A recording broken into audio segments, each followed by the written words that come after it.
વલિતમ મધુરમ. વલન પ્રભુનું મધુર છે, એટલે કે પ્રભુની વક્રતા મધુર છે. એ સ્વરૂપની વક્રતા હોય, નામની વક્રતા હોય, યા લીલાની વક્રતા હોય. પ્રભુનું વાંકું થવું એટલે 41 પદમાં એને ચલત ટેડી હોય, લેત પિયકો મોય. રસશાસ્ત્રમાં વક્રતા રસ ઉદ્દીપન કરનારી છે. પ્રભુના સૌંદર્યને વધારનારી છે. પ્રભુમાં સ્નેહને વધારનારી છે. જ્યારે રકજક થાય ને, પ્રભુ માંગે તો ભક્તે આપી જ દેવું જોઈએ, પણ ગોપીઓ ના પાડે. તા પર ધોટા નૈન નચાવત, હે કહું તેરે બાબા કી ચેરી. શેનો આ નૈન નચાવે છે? તારા બાબાના કોઈ નોકર લાગેલા છે? તું માંગે ને તને આપી દેવાનું. અને જ્યારે રસવૃદ્ધિ થાય, વક્રતા થાય, ત્યારે રસ અભિવૃદ્ધિ થાય. અને એટલા માટે કહ્યું વલિતમ મધુરમ. અને આ વલિતા વક્રતા શું છે? કે પ્રભુ ભક્તોના મનોરથોને પૂર્ણ કરવા માટે એવા વક્ર લીલાઓ કરી ભક્તોનો નિરોધ પોતાનામાં સંપાદિત કરે. સાત્વિક ભક્તો હોય તો સાત્વિક લીલા કરે, રાજસ ભક્તો હોય તો રાજસ લીલા કરે, તામસ ભક્ત હોય તો તામસ લીલા કરે. અહીંયા આ માર્ગમાં, આ પુષ્ટિ ભક્તિમાં, કૃષ્ણ ચરિત્રમાં, વ્રજ લીલામાં ભક્તને ઉત્તમ બનાવવાની મહેનત ઠાકોરજી નથી કરતા. કે તું શ્રેષ્ઠ થાય પછી હું તારો સ્વીકાર કરું, એવો પરિશ્રમ પ્રભુ કરતા નથી. પ્રભુ કેવું માધુર્ય પ્રગટ થાય, કારણ કે અહીંયા મહાત્માથી સ્વીકાર નથી, અહીંયા માધુર્યથી સ્વીકાર છે. મહાત્મ્ય જ્યાં હોય તો ભક્તે ભગવાનને અનુકૂળ થવું પડે, ઉત્તમ બનવું પડે, શાસ્ત્ર પ્રમાણે ચાલવું પડે, એવા પરિવર્તન કરવા પડે, તો ભગવાનને લાયક થાય. પણ આ તો કૃપાનો માર્ગ, અનુગ્રહનો માર્ગ.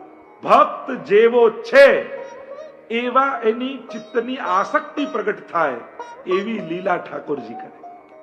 સ્વભાવસ અન્યથા ભાવો ન વૈ શક્ય કથંચન અતઃ ત્રિવિધ જીવેશુ ત્રિવિધા ભગવત કૃતિ. મહાપ્રભુજી સુબોધનીની કારિકામાં સમજાવે છે કે જીવ પોતાનો સ્વભાવ બદલી શકતો નથી. અને એટલા માટે અહીંયા આ નિરોધ લીલા, નિરોધ ભક્તનો ભગવાનમાં કરવા માટે ભગવાન જીવનો સ્વભાવ નહીં બદલે, પણ જીવના સ્વભાવને અનુકૂળ ભગવાન લીલા કરશે અને એની આસક્તિ પોતાનામાં પ્રગટાવશે. અને એટલા માટે દસમ સ્કંદમાં તામસ લીલા છે, રાજસ લીલા છે, સાત્વિક લીલા છે. નહીં તો ભગવાન બધાને સાત્વિક બનાવી અને સાત્વિક લીલા કરી નિરોધ કરી લે. પણ ના, ભક્તની પ્રકૃતિને અનુકૂળ લીલા કરશે. એટલે જ આગળ કહ્યું ને, બભૂવ પ્રાકૃત શિશુ. જયારે પ્રગટ થયા તો પ્રાકૃત, આ પ્રાકૃત છે. પ્રાકૃતનો અર્થ કર્યો જે ભક્તની પ્રકૃતિને અનુકૂળ લીલા કરવાના છે.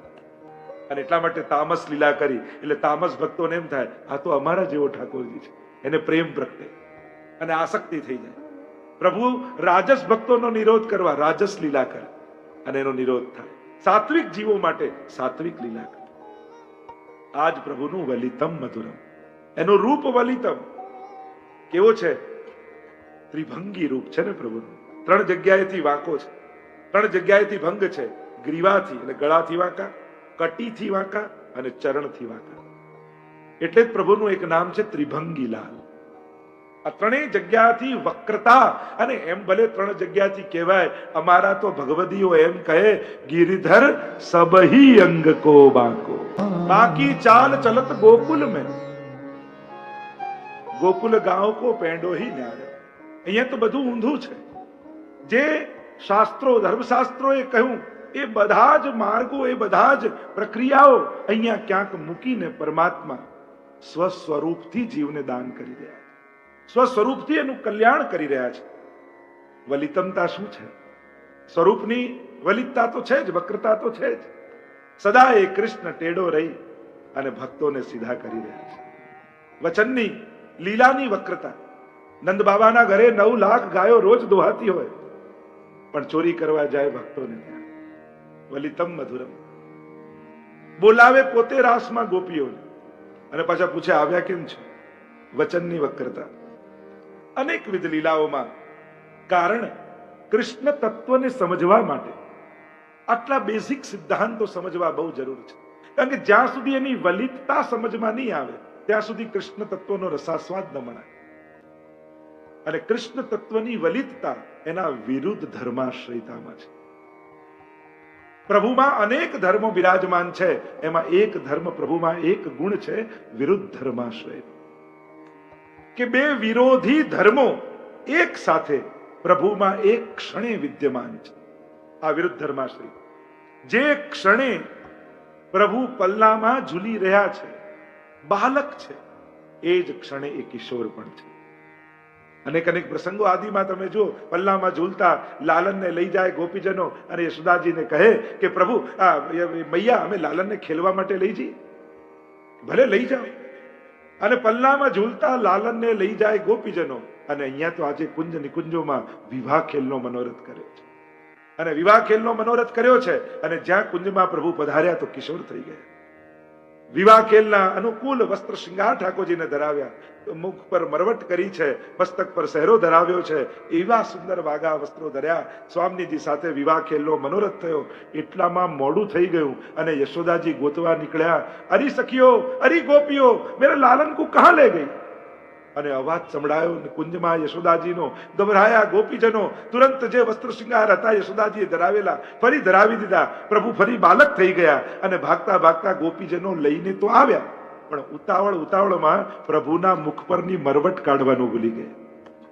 અને યશોદાજી પાસે લઈને તો આવ્યા અને જુએ તો પ્રભુના મુખમાં મરવટ અને રાધાજીની ગોદમાં લાલન. અને જોયું આ રાધાજી કેવી સુંદર છે, આના વિવાહ જો મારા લાલન સાથે થાય તો કેવું સારું. અને પોતાના ઘરમાં રહેલા ફળો 2 ફળ રાધાજીના ખોળામાં આપીને કહ્યું, આજથી મારા લાલન અને તારું નક્કી. એવા અનેકવિધ પ્રકારના પ્રસંગો આ બાલ લીલા આદિમાં. આ તો પ્રભુના ખેલ છે, આ તો લીલા. મૂળ વાત વિરુદ્ધ ધર્માશ્રયતાનો ગુણ છે. પીવત દૂધ સિરાય, એ જ ગરમ દૂધને ફૂંક મારીને પીએ.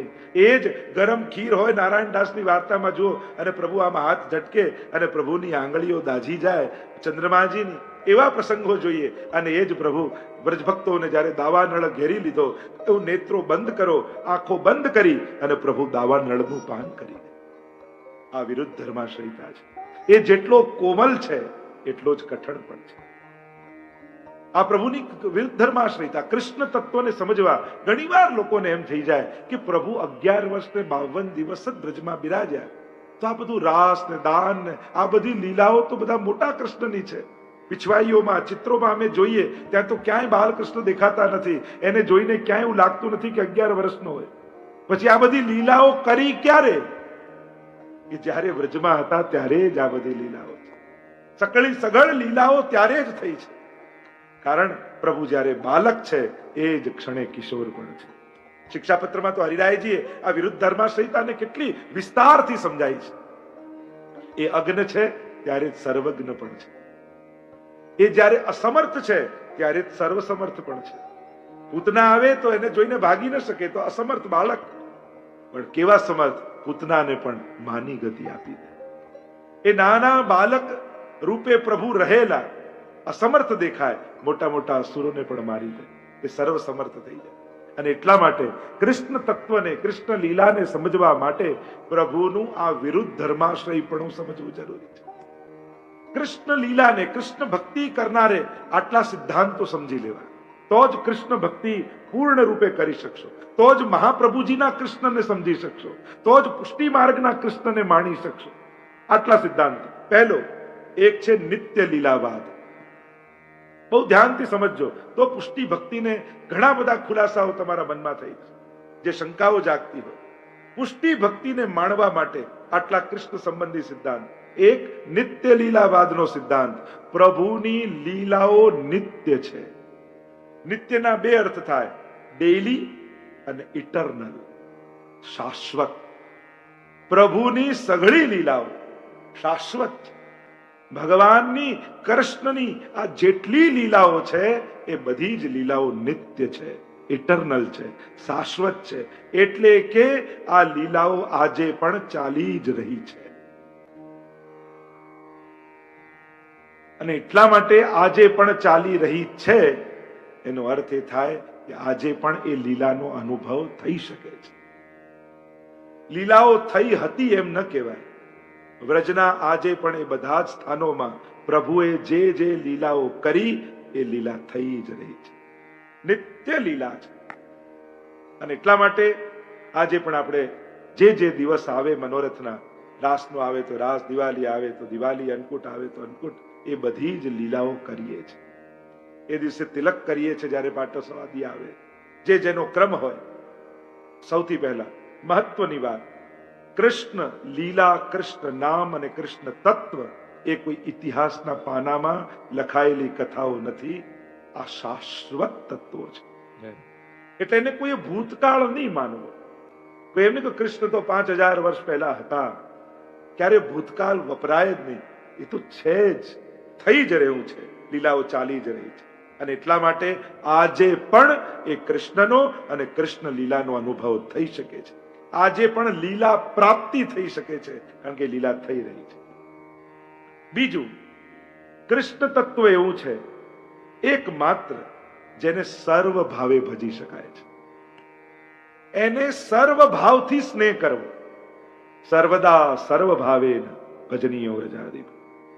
એમાં બાલ ભાવ પણ કરવો, એમાં સ્વામી ભાવ પણ કરવો, એમાં પ્રિયતમ ભાવ પણ કરવો, એમાં સખા ભાવ પણ થાય. સર્વ ભાવો જેટલા ભાવો છે, આપણે ત્યાં 5 ભાવો કયા: શાંત ભાવ, સ્વામી સેવક ભાવ, સાખ્ય ભાવ, વાત્સલ્ય ભાવ અને માધુર્ય ભાવ. આ સર્વ ભાવો એકમાત્ર કૃષ્ણ એવા છે જેમાં એ સંભવ છે. કારણ એ શૃંગાર કલ્પદ્રુમમ, એ કલ્પદ્રુમ છે શૃંગાર. બાકી ક્યાંય સર્વ ભાવો ન થઈ શકે. કોઈ એક ભાવ તમે લગાવી શકો, પણ ત્યાં બીજા ભાવોનું સ્થાપન ન થઈ શકે. ત્યાં તો દોષ કે વિકાર પ્રગટી જાય. પણ કૃષ્ણ એવો છે કે આમાં સર્વ ભાવો સંભવ છે. અને સર્વ ભાવની ભક્તિ એ પુષ્ટિ ભક્તિ છે.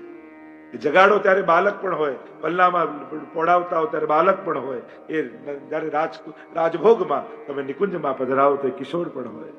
સર્વ ભાવ થઈ શકે. અને ત્રીજી વાત, એ વિરુદ્ધ ધર્માશ્રયી ધર્મને ધારણ કરનારો છે. એક જ સાથે એક જ ક્ષણે એ બાલક પણ છે, કિશોર પણ છે, સર્વ સમર્થ પણ છે, અસમર્થ પણ છે, એ અગ્ન પણ છે અને સર્વજ્ઞ પણ છે. એ બધાને ભોજન કરાવનારો પણ છે અને યશોદાજીને જોઈને એને ભૂખ લાગે પણ છે. એ દુનિયાને નચાવનારો પણ છે, પણ ભક્તોના ઈશારે નાચનારો પણ છે. આ એની વલિતતા છે, આ એની વક્રતા છે. અને એ વિરુદ્ધ ધર્માશ્રયી ગુણ એમની અંદર બિરાજમાન છે. જે દૈત્યો પ્રભુને મારવા આવે એને પણ ઉદ્ધાર કરનારો એ પરમાત્મા છે. એવો વલિતમ મધુરમ એમ કહીને મહાપ્રભુજી આગળ ગાન કરતા કહે.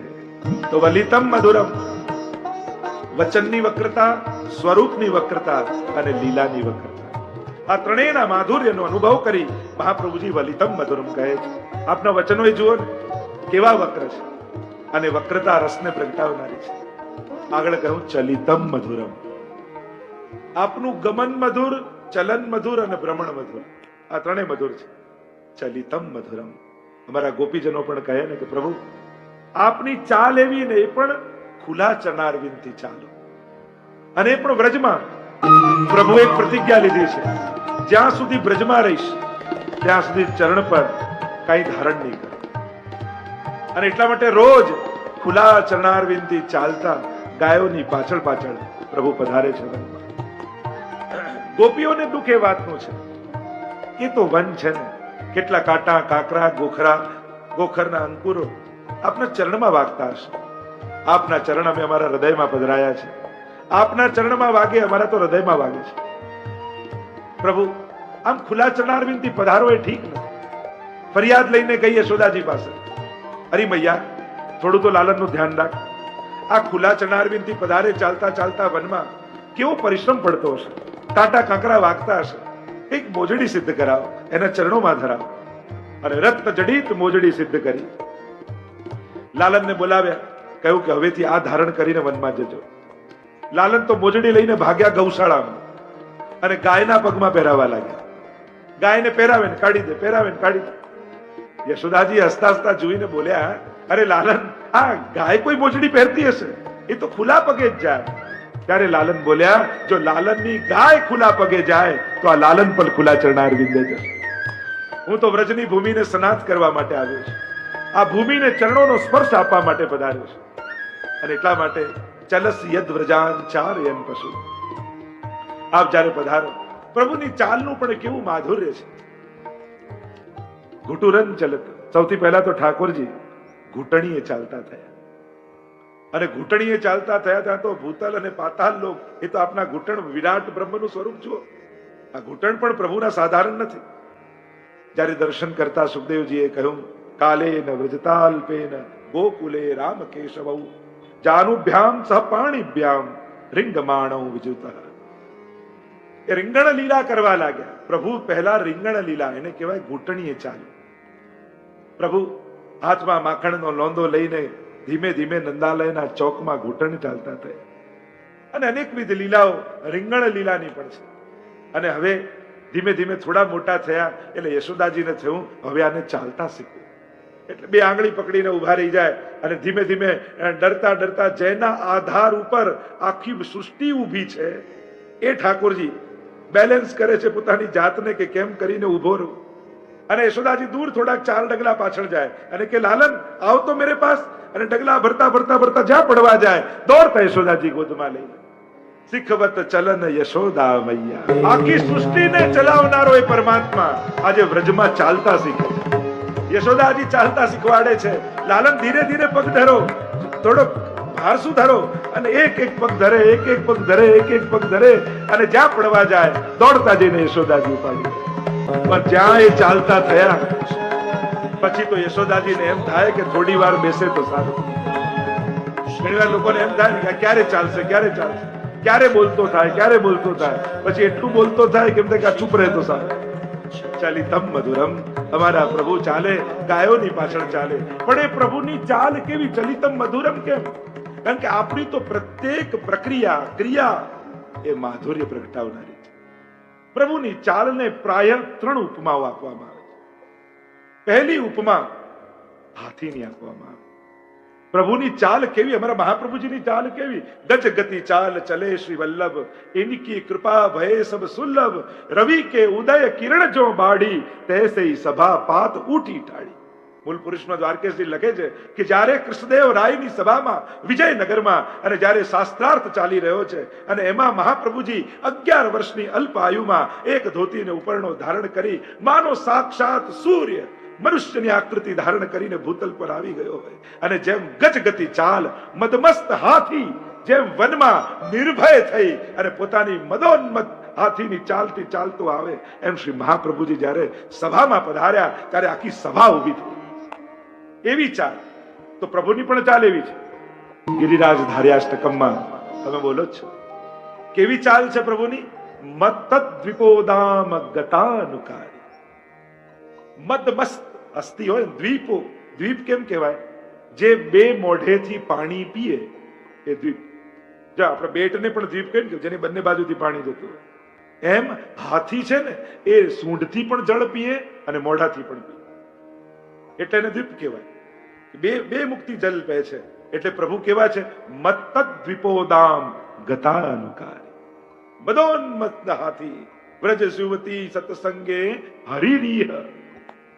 એ હરિની જેમ, એ હાથીની જેમ ઠાકોરજીની ચાલ એ મદોન્મત્ત હસ્તીની જેમ જેમ નિર્ભય થઈને હાથી વનમાં જતો હોય એને કોઈ ભય ન હોય એવા પ્રભુ મદમસ્ત હાથીની જે મતોદ્વિપોદામ લુંઠત પ્રસૂના પ્રપદીરહારી જે ફૂલો નીચેની તરફ પરોવીને માલા ધારણ કરી છે એવા મમ પ્રભુ શ્રી ગિરિરાજના. બીજી ચાલ પ્રભુની હંસ જેવી કહી છે. હંસ જેમ ચાલતો હોય એક ચરણ ઊંચો કરે મૂકે, બીજો ઊંચો કરે પધરાવે પાછો ચાલે, એમ હંસ જેવી ચાલ. आज सखी जो मैं प्रीतम पाऊं, आज सखी जो मैं प्रीतम पाऊं, तो अपनो बड़ भाग मनाऊं, तो अपनो बड़ भाग मनाऊं, आज सखी जो मैं प्रीतम पाऊं. एक गोपी कहती है आज जो ठाकुर जी मुझे मिल जाए तो आज मेरे जीवन की धन्य घड़ी हो जाए, जीवन सफल हो जाए. कैसे हैं हमारे प्रभु? स्वरूप का वर्णन, उनके चाल का वर्णन करते हुए. और ऐसे हंस जैसी चाल चलते हुए प्रभु जो मेरी गली आए, मेरे घर की गली की और जो प्रभु आए एवा कोमल चरणारविंदी पधरावता पधरावता हमारा गोपालदास जी ने पण दर्शन दया. कमल कुमुद नाना अली सुंदर ત્યારે ઠાકોરજી અને સ્વામીજી યમુનાજીના તટ પર પધારી રહ્યા છે. આશ્ચર્ય ગોપાલદાસને એ થયું કે આજે યમુનાજીમાં કમળ અને કુમુદ બંને એક સાથે ખીલેલા છે. આશ્ચર્ય થયું, આ એક સાથે યમુનાજીમાં કમળ અને કુમુદ કઈ રીતે ખીલી શકે? કારણ કે કમળ તો સૂર્યને જોઈને ખીલે ને, અને કુમુદ ચંદ્રમાને જોઈને ખીલે. પણ જ્યાં યમુનાજીના કમળ કુમુદથી દ્રષ્ટિ હટી અને સમજાઈ ગયું કે એક સાથે કેમ ખીલ્યા, કારણ ચંદ્રમા જેવું મુખારવિંદ સ્વામીજીનું અને સૂર્ય જેવું મુખારવિંદ ઠાકોરજીનું, અને બંને એકબીજાના કંધા ઉપર હસ્ત રાખી હંસ ગતિ ચાલતી ચાલતા જતા જોયા, અને એટલે કમળ અને કુમુદ એક સાથે ખીલી ગયા. આવું પ્રભુની સુંદર ચાલ, ચલિતમ મધુરમ. ત્રીજી ઉપમા પ્રભુને સિંહની આપવામાં આવી. પ્રભુ સિંહ જેવા છે. અરે સિંહ કઈ રીતે એની ચાલ હોય, એની કટી કેવી હોય, એની ચાલ કેવી હોય, 4-6 ડગલા ચાલે ને પાછું વળીને જુએ, પાછું આગળ ચાલે ને પાછું વળીને. એમ પ્રભુની અનેકવિધ પ્રકારની ચલિતમ મધુરમની ચર્ચા કરવામાં આવી છે. પ્રભુનું ગમન મધુર છે, ભ્રમણ મધુર છે, તો પ્રભુનું ચાલવું પણ મધુર છે. અને આ પ્રકારની ચાલને જોઈ શ્રી મહાપ્રભુજી કહે ચલિતમ મધુરમ.